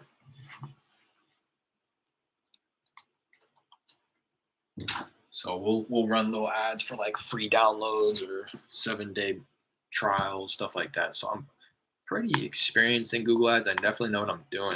I would love to do it for this, but it's just I know that it costs a pretty penny. You know, the cost per lead is much higher than other marketing channels.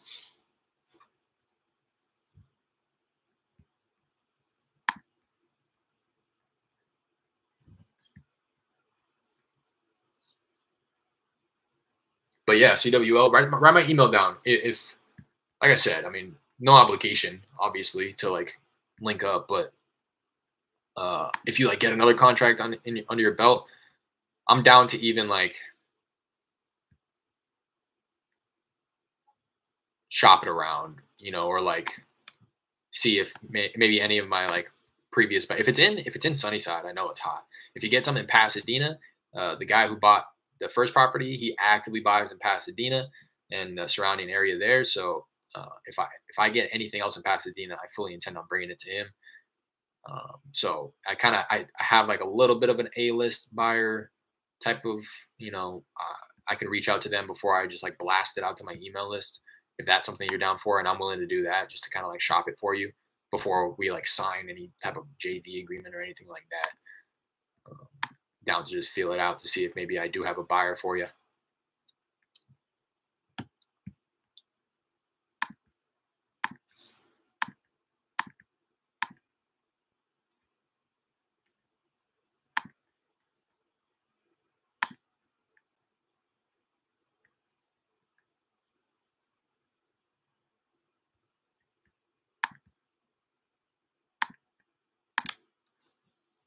Hey, Terry.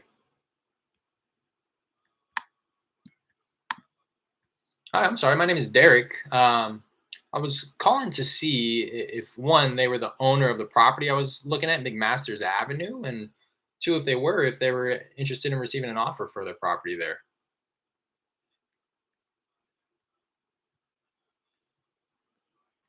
No, I haven't. I'd imagine that it's not for sale if that's the case. Okay.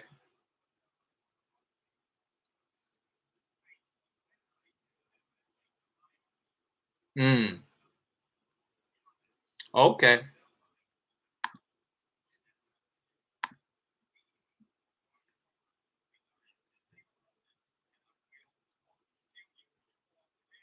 Yes, sir. Thank you so much for taking the call. I appreciate your time.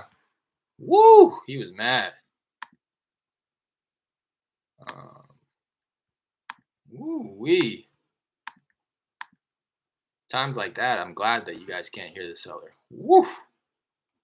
Feel bad for him. He's got something else going on. Uh, Talking about killing me. Yikes.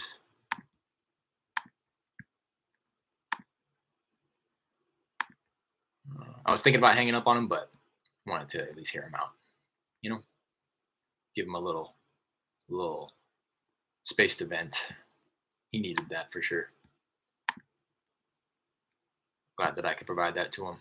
Hopefully he's taking a couple deep breaths.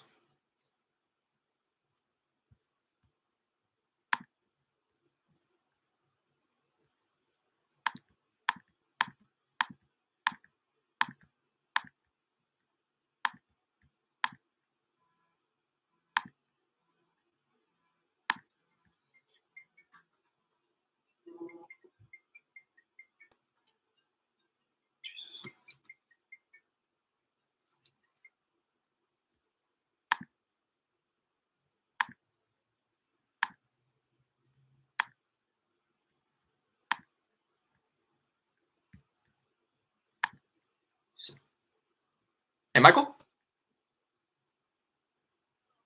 Michael, how's it going? This is Derek. Sorry, I know this is a bit random, but I was calling about a property I believe you own on Carl Street. My name is Derek. Just yeah, yeah. Just wanted to call, see if you've ever considered selling that property there. If you would consider an offer on it. I would have to learn a little bit about the property. Did you have a few minutes to talk?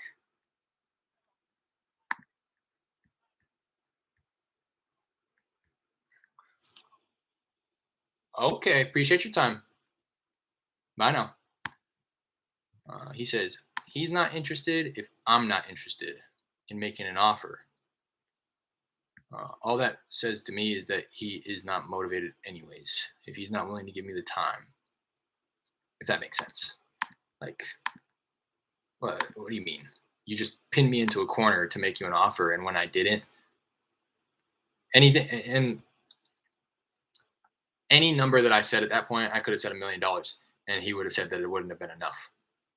Granted, if I said $1 million, he probably would have taken it. But you know what I mean? I could have said it any number, and he would have been like, "No, oh, what?"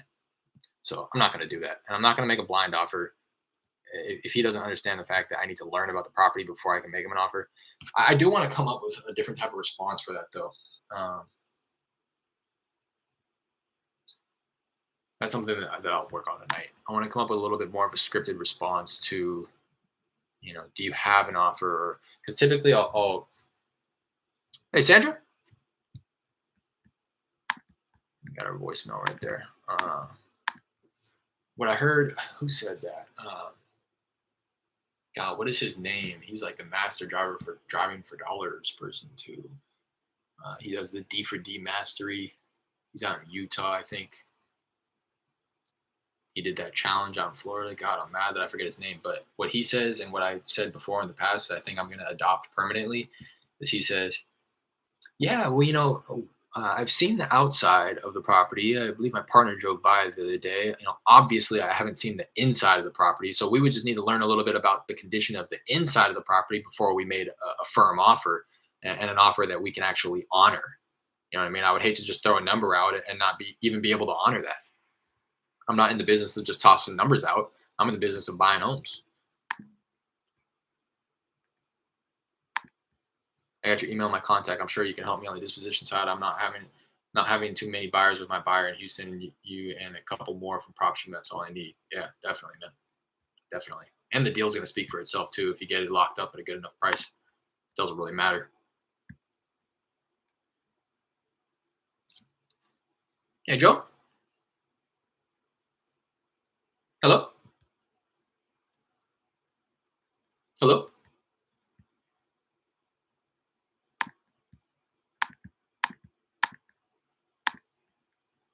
All right. Yeah. Yeah.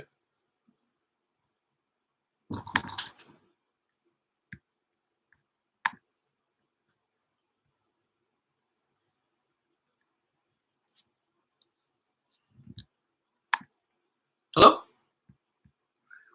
Hey, Mr. Gonzalez. Oh, I'm so sorry about that. Wrong number. He was pissed. This guy is playing with me too through text. I don't know if you guys remember this one, but he responded to me the other day. I asked if he had considered selling, yada, yada, yada, whatever. And he says, I have. Can you meet me tomorrow at 2 p.m.? Hello? Hi, is this Alma?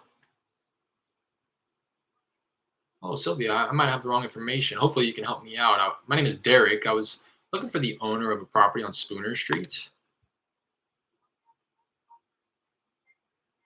Oh, man.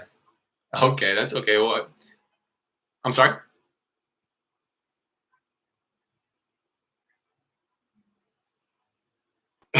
Okay, okay. I'm sorry about that. I'll make sure to remove your number here. Bye now.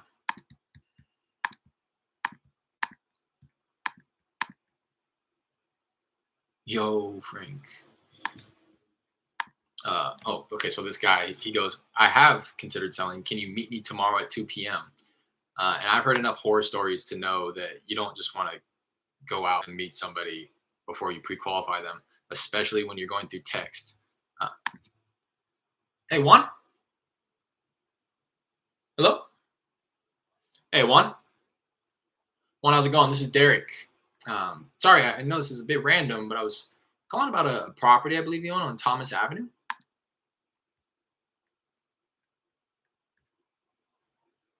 Yeah, yeah,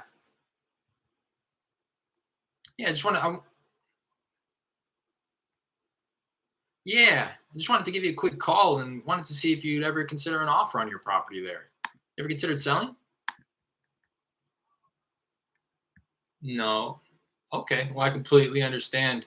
While I have you, would you happen to have any other property or maybe a piece of land that you'd be looking to sell at the moment?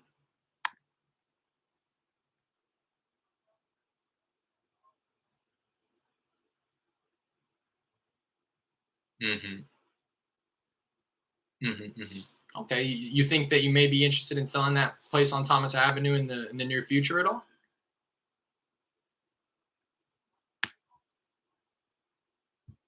Sure, please do. Please feel free to save my number. And just so you know, it's my partner and myself. We have some cash on hand, so we're looking to pick up a few properties before the end of the year, and we can kind of close on your timeline. So if you're looking to sell quickly, we'll be able to help out with that. Sounds good. I appreciate you taking the call. I know. I'm gonna put him on a follow up. He said no, but there was like some serious consideration in his voice. Uh, nothing crazy though. You know what I mean? I'm just gonna. I think it's just worth iteration in his voice. It's worth giving him a quick call in like a couple months just to say, hey, we talked. Have you thought any more about it? At that point, if he still has consideration in his voice, I'll continue following up every month or 3 months, whatever the case may be. If at that point he's like, oh, no, no, no, stop calling me. Because he was pretty adamant about, I will call you. I have your number. I will call you if anything changes. But I'm still going to call him. Like I said, in like a month or maybe like beginning of the year.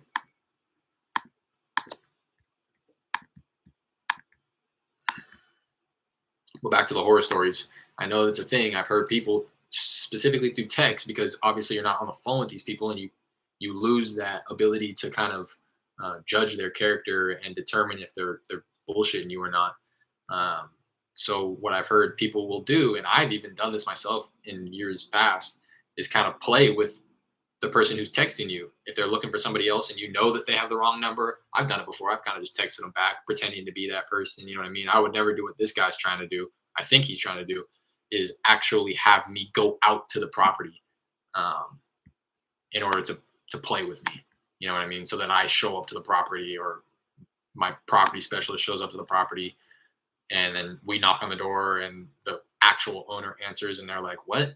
We never talked. What are you talking about? We have an appointment today at 2 p.m. What are you talking about? So I've heard of on a number of times that happening. Hello? Hey, Miss Morales. Hi, I'm sorry. I'm not sure if I have the right number. Hoping that you can help me out. I was looking for the owner of a property on Munger Street. Oh, I'm sorry about that. I kind of what I've been doing is kind of slow playing it. If you hear it in my voice, like, oh, like I'm sorry. I'm trying to milk it so that I can transition into, well, while I have you. Hey, Sherry. Hello.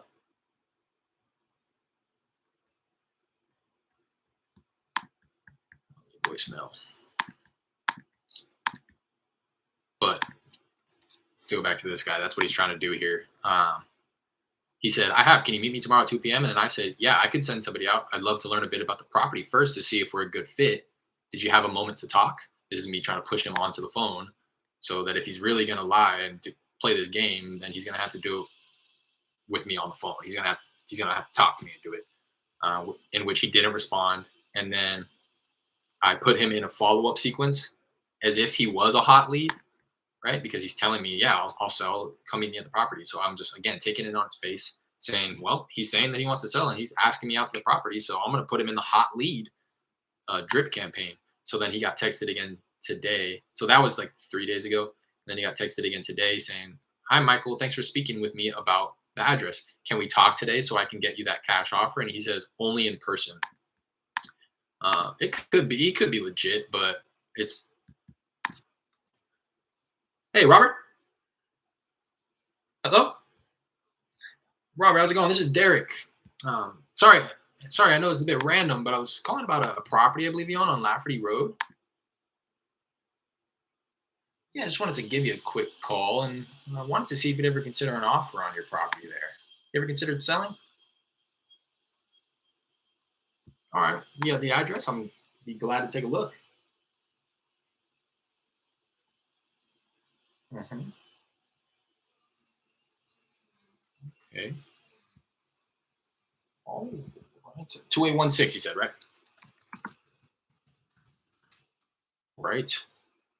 Hey, do you have a moment to talk about it? All right, perfect. I just love to learn a little bit about the kind of condition of it. I'm taking a look right now on my computer. I can see the outside. Obviously, don't know much about the inside. What can you tell me about like kind of the general condition there? Okay. Okay. All right. Has there been any kind of recent repairs or renovations done in like the last 10 years? No. Okay. All right. And what about central AC? Does it have a unit? Okay. All right. That's kind of on the older end though. All right. All right. And then okay. Has the place flooded at all? Okay, perfect. And then something that I've been asking everybody: did you run into any issues in the recent storm, the snowstorm, with like your pipes, any plumbing or electrical issues? Hmm. Hmm. Okay,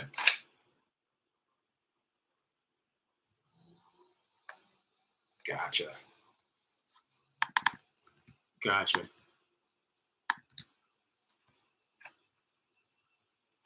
Okay. Hmm.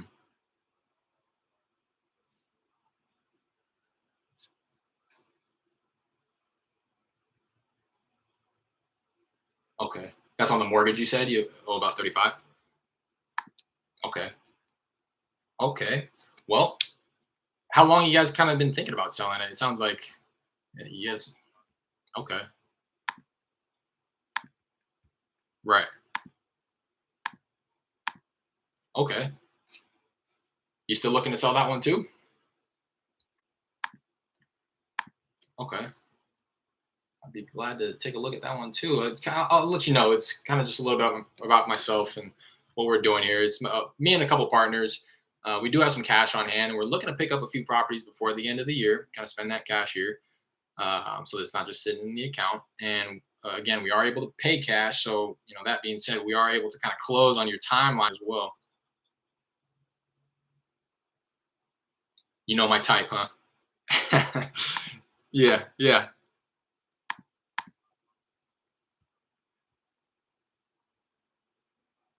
Uh huh. Okay. All right. Perfect. Yeah, yeah, and that's why I try to, ease people into that because sometimes they don't appreciate that. But I can, sounds like you're a straight shooter. So I'll just be honest with you. And I'm glad that you brought it up before me and you kind of understand that, right?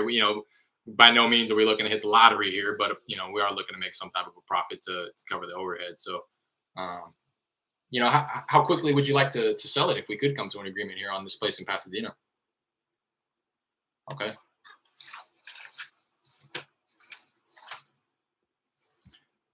Okay. I was going to ask that actually. So she's living there. Okay.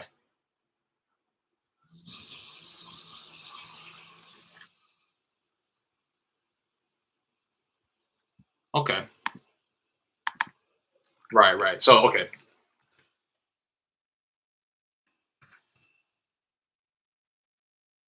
Hmm.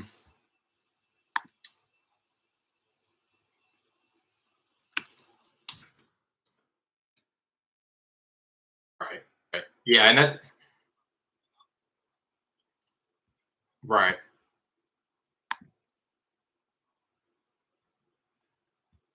Gotcha.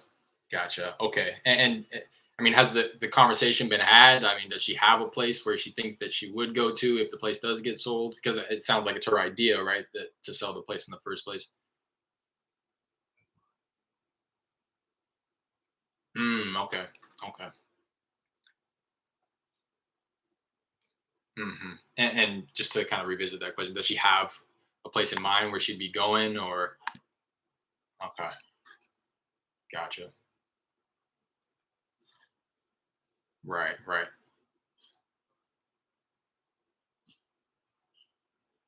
right.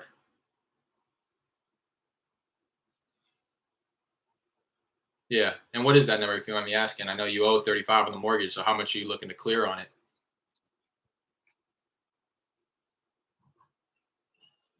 Okay.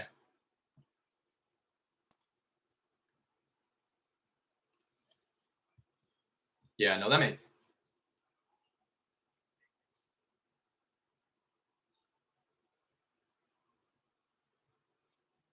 Yeah. Yeah. Right. Well, I mean, kind of based on what you're saying, especially if there hasn't been any recent. Yeah. Right. And that's right. Right.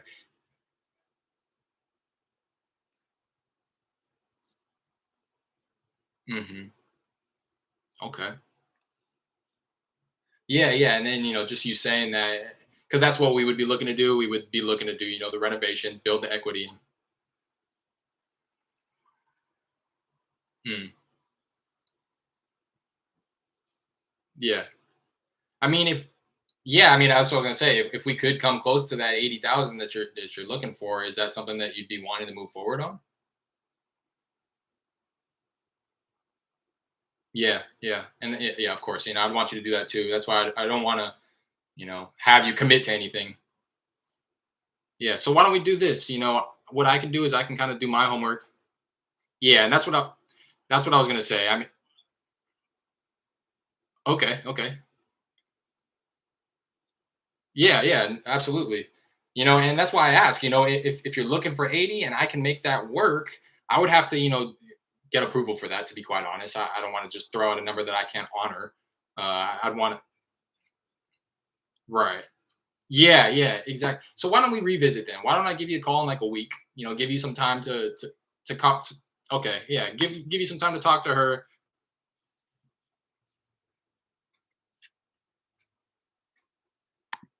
Right.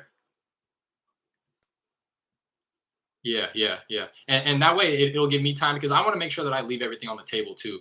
I don't want to, give you some type of offer where you could have gotten way more because obviously, like you're saying, you're going to entertain other offers.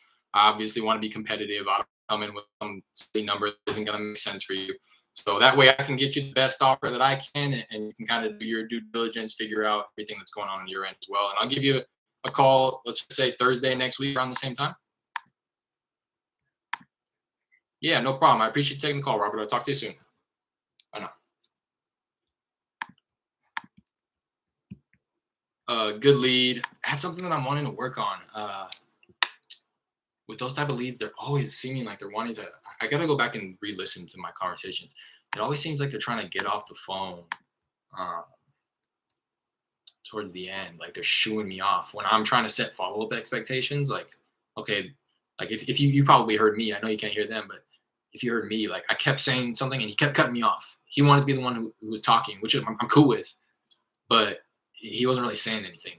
He kept interrupting me to like not really say anything. Whereas in the beginning, like I'm gonna let them interrupt me all they want if they're gonna talk about the condition of the property and their pain and their problem that they're experiencing. But this guy, his ex-wife lives there. He says it's technically her house, although his name is on the note. Excuse me. She's living there with his daughter. So they're separated. Daughter lives with ex-wife in this property. She's missed a couple of payments recently on the property. So just last week, him and his daughter had the conversation about selling the place. And that's important because this is what it's all about. Just timing. The fact that I caught this guy at the best time. Uh, Gosh, and see again, if I was a master closer, I would have locked him up at 80,000. He said he wants 80 for it. His estimate is 218. I don't care if this needs to be torn down and rebuilt. Well, I don't think you can do it at that price. But if this place is salvageable by any means, that is a home run deal. I think you could probably take down. I was trying to run comps super quick while I was on the phone with him. I'm seeing other properties in the area that go. This one went for two, literally same street, one block over, went for 210. Ours is 300 square feet bigger and a bigger lot. I think ours could sell for like 230, 240. I think ours could go for like 240. In which case, even if this was a full gut rehab, and I'm taking the numbers conservatively for like buyer profit, let's say they wanted to take down 30 and I wanted to take down 20, 50,000 profit, even if it took like a $60,000 full gut rehab, I could probably go upwards of 110, which is why I got really excited when he said 80, almost too excited.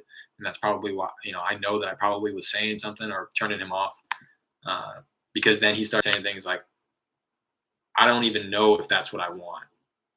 I used my skills to pull the price out of him when I asked. He voluntarily offered the information of him owing 35,000 on the mortgage, and then it's in my script here. This is how I frame it. Okay, I know you said that you owe 35. Like, did you have an idea of how much you were wanting to walk away with after that mortgage was paid off? And he was like, yeah, probably like 80. He said probably 80. And then I started doing the math. I'm like, okay, 110, 115 after his mortgage gets paid off. So and then he said, but I didn't say anything. And then he goes, so probably like, I'd like to walk away with like 50,000. So then I was like, oh, he's asking 80, wants to walk with 50 after his $30,000 mortgage gets paid off. So that's a hot one. Want to give him time though, towards the end. And this is something that I need to also just like get in the better frame of mind about. I think that I need to start positioning myself to give myself the alley-oop for the follow-up call. I got overly excited there, thinking that I was going to get a contract signed, and then I think my excitement came through the telephone call, and then he was like, "Okay, I need to talk with my daughter about this. I need to talk with her," and then that's where I'm like, "Oh, of course, you know what I mean? Talk with them, figure it out." And then he was like, "Because I don't even know if that's how much I want." Like he caught himself realizing like I just threw out that number out of thin air. Like I don't even know where that's coming from. And then he was like, because I know the house is probably worth 200,000. That was what was cool about that lead there was he from the jump, he was like, he cut me off and I was like, we can pay cash, we can close on your timeline. He was like, I know. He's like, I've sold properties before. I was like, oh, okay. I was like, so if you heard me, I was like, so you know my type. And he's like, yeah, I know what you guys are doing. I know you're gonna make a profit. I know that, and I know that the place is in really rough condition. He was being really forthright about everything, and he understood where I was coming from and why my offer needed to be where it was going to be, which is why I think when I asked for his offer, he was very reasonable in the price. But then he caught himself like, man, maybe I'm being a little too reasonable. You know what I mean? He started to get that seller's remorse. And I hope that, and this is something that I'm going to want to study myself when I go to listen to this phone call later, is I hope that it wasn't anything that I did or I said that made him start to think that way, because that's the last thing that I want is for him to be like 80,000 and then for me to be on the other line like, oh, 80, really? And then for him to be like, oh, like maybe not, maybe more. Because that's what happens. That's what happens with those easygoing sellers. Those are going to be the hardest ones to convert because you got to make it seem like it's not too sweet. But I'm going to end on that one. Mark that one. Hot lead. Take notes here. Oh, and it wasn't even the property that I was. Sounds like he has a few properties. It wasn't even the property that I called on. It was another property in this same exact city, in this same zip code, but it wasn't even the property that I called on, which is pretty cool. I asked about that property, and I don't even think I had to ask if he had any other property. He just volunteered it. Like, no, I'm not selling that property, but I do have another one that I'm looking to sell. Again, it was just the timing thing because he literally had this conversation with his daughter last week, and he told me, "You're the first person that I talked to," and that happens pretty often. Not pretty often, but it happens when people say, "Yeah, I mean, we just decided to sell. You're the first person that I've talked with." So, just decided to sell last week. Say, subject property. Maybe I'll just gonna go ahead and edit this address with the correct one.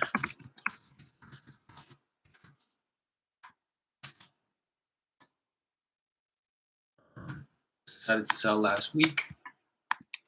Ex-wife lives there with their daughter, but his name is on the deed.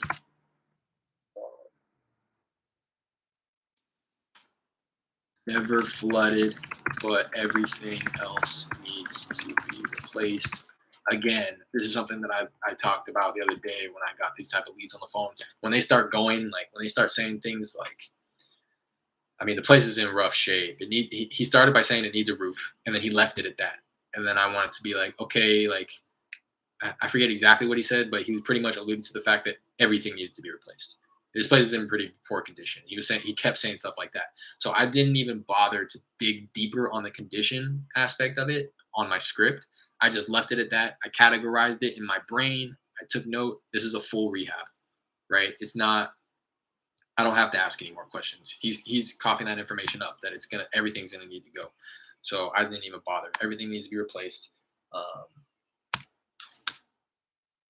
Ex-wife has missed a few payments, owes about 35K on the mortgage, although PropStream says like 20. Which kind of gives me that little bit of an edge too, so that I can see on PropStream it says 20, but you're saying 35. So I think if you're really wanting to walk away with 50, I could probably be around 70. You know what I mean, and come in like a little lower than what you're asking for, and still be kind of attractive to you. Owes about 35K on the mortgage. Says he wants to walk with 80K after paid off.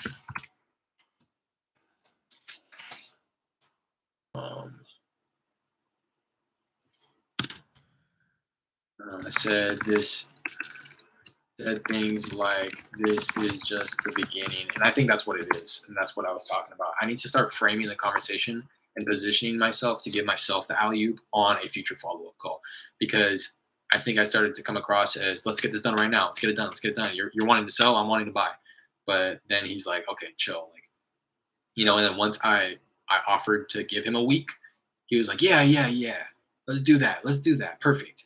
And now he felt like, whoa, that pressure just got taken off because he's giving me some time. And I think that just like the pullback method that I've been talking about today, it's just as powerful, by you saying things like, why don't you do that? Or, you know what, I'm not the best fit. I'm not the best fit for everybody. People like subconsciously want to say to you like, well, why aren't you the best fit? Like, no, we're a good fit. Like they want to vibe with you.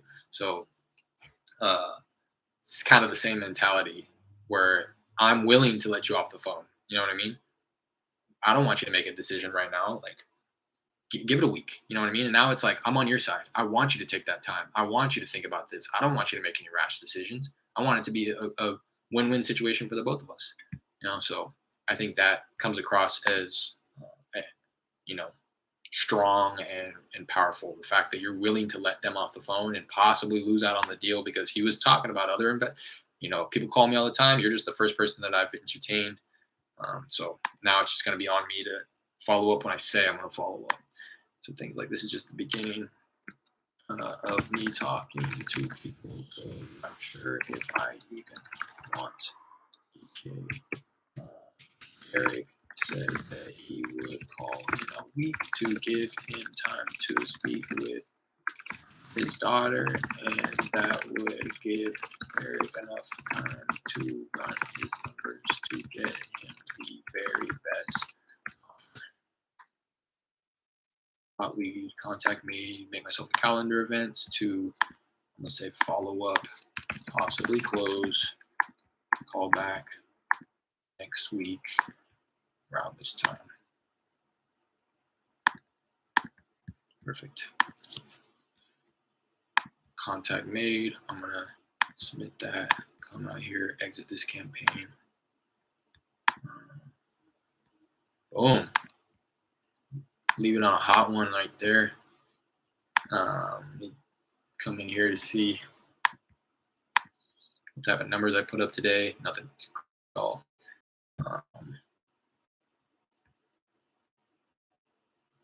Had 5 abandons. Go to quick reports. Campaign performance. Today, I just want to see contacts.